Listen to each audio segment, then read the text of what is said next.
खिपरो वेझो ॻोठ आबिद बोज़दार में ॾाढा साईं श्यामगुर शेवा मंडली जे तावन सां ॿोध मुतासिरनि जे लाइ हिकु रोज़ा फ्री मेडिकल कैंप लॻाई वई। फ्री मेडिकल कैंप जी अॻवानी साईं श्यामगुर शेवा मंडली जे सदर ईश्वरपुरी गोस्वामी लीमूमल मुखी महेश पुरी जिन कई। उन्ही मौके ते ॿारनि समेत मुख़्तलिफ़ बीमारियुनि जे doctor Khushiram Shewkani, doctor Nathramal, doctor Senal Ladhani free medical camp में आयल मरीज़नि जो चेकअप करे मरीज़नि खे फ्री में दवाऊं ॾिनियूं वयूं।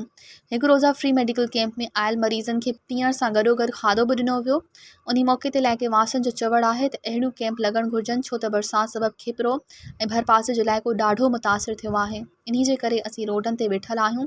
बरसाती पाणी बीहण करे मुख़्तलिफ़ बीमारियुनि जनमु वरितो आहे।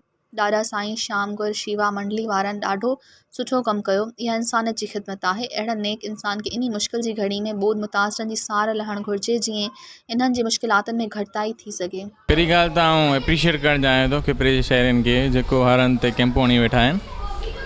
ॿी ॻाल्हि काफ़ी मरीज़ आहिनि हिते, पर मोस्टली डायरिया जा, डर्मेटाइटिस जा पेशेंट ऐं मलेरिया जा पेशेंट जाम आहिनि। जो कारण इहो आहे त बरसाति जे करे, गंदो पाणी बीहण जे करे, साफ़ु पाणी न पीअण जे करे ऐं गंदे पाणी जे मथे जेको मच्छर वधण जे करे काफ़ी मलेरिया बि थी वई आहे। हींअर त डेंगी जा केसिस बि काफ़ी अचनि पिया। गंदे पाणी पीअण जे करे डायरिया जा केसिस जाम थी विया आहिनि।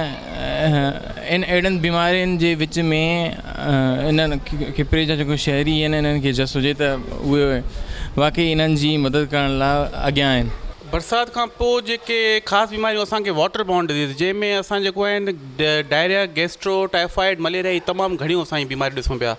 ऐं तक़रीबन जेको आहे साफ़ु पाणी जी कमी जे करे ऐं जेको बरसाती पाणी जेको काफ़ी जॻहियुनि ते बीठो आहे, करे जेके मॉस्किटोज़ वग़ैरह आहिनि, उन जे करे जेको मलेरिया ऐं जेको गैस्ट्रो तमामु घणो आहे। हींअर बि अॼु असां तक़रीबन 400+ OPD ताईं असीं PHC ॾिसी चुका आहियूं, जंहिंमें त तक़रीबन जेको आहे गैस्ट्रो ऐं मलेरिया पेशेंट पिया ॾिसूं। हीअ असांजो माना 6 कैंप हर साल लॻाईंदा आहिनि ॾाढी श्यामगुर शेवा मंडली जे तरफ़ां।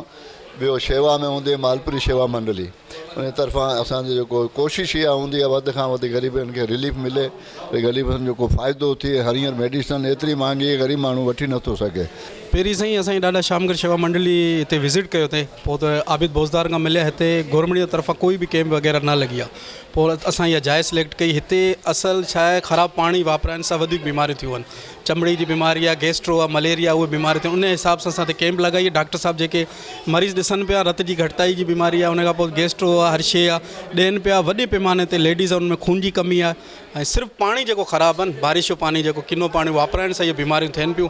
तक़रीबन 400+ मरीज़ थी चुका आहिनि। अॼुकल्ह जेको मौसम जे हिसाब सां जेको बरसातूं पयूं आहिनि या फ्लड जेको हले पियो, या फ्लड जे करे जेके पब्लिक अफेक्टेड आहे, उन में मलो तमामु घणो आहे। मलो, ख़ारिश, मलेरिया जाम आहे, डेंगू भले बि, पर डेंगू जा त असां जा एॾा केस कोन थिया आहिनि। बहरहाल ख़राबु पाणी जे करे जेको आहे सो गैस्ट्रो आहे, दस्तनि जी बीमारी आहे।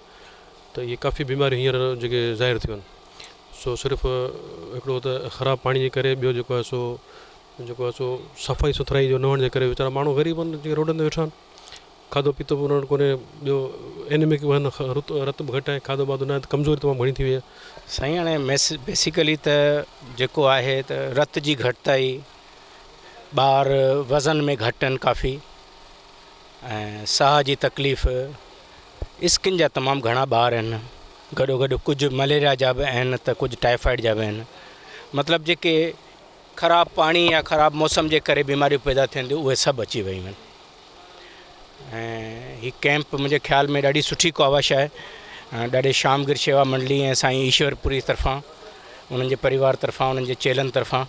ऐं मूंखे लॻे थो त हिते माण्हू काफ़ी नीडी आहिनि, जंहिं हिसाब सां उहे मरीज़ ॾिठा आहिनि, उहे वाक़ई डिज़र्विंग आहे। साईं असां पहिरीं ॻाल्हि ॾाढे श्यामगुर शेवा मंडली ऐं साईं ईश्वरपुरी जे आशीर्वाद सां हर साल कैंप, मेडिकल कैंप लॻाईंदा आहियूं। अॻे असां लॻाईंदासीं खिपरे मंझि, हाणे लॻाई आहे बरसाति जे मौसम जे करे। हिन इलाइक़े में माण्हू थोरा माना हुआ, जंहिंमें तमामु सख़्तु ज़रूरत हुई हिननि शयुनि जी, मेडिकल कैंप जी।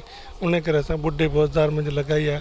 हिननि जी महिरबानी, जेका बि समाज जी तनज़ीम आहे, हिननि जी महिरबानी आया आहिनि। हिते वाक़ई ज़रूरत बि हुई।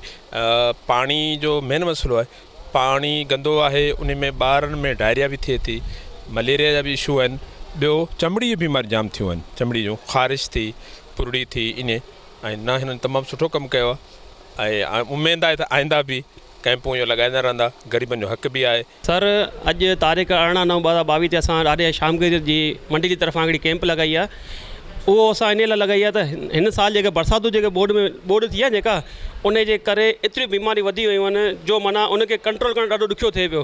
हाणे इहो असांजी मंडली हिकिड़ी ॻाल्हि सोची त हिकिड़ा माण्हू मुस्तैक जेका दवाऊं कोन था वठी सघनि, मानी खाधे पीते सामान कोन था वठी, उन हिसाब सां साईं ईश्वरपुरी जी निगरानी में असां हिकिड़ी कैंप क़ाइमु कई आहे जंहिंमें असां गैस्ट्रो जा पेशेंट, चमड़ी जा पेशेंट, डायरिया जा पेशेंट ऐं कफ जा पेशेंट एतिरा असां चेक कया आहिनि। उनखे असां मेडिसन ॾिनी आहे ऐं उन सां रिलीफ ॾियूं पिया। असांखे ॾाढो हिकिड़ो ॾुखियो लॻे पियो त माना असां हिन थोरो देरि सां पहुता आहियूं पर दुरुस्त पहुता आहियूं। मज़ीद ख़बरनि ऐं तफ़सीलात लाइ विज़िट कयो असांजी वेबसाइट www.awamiNewsHD.com ऐं ॾिसंदा रहो अवामी न्यूज़ HD।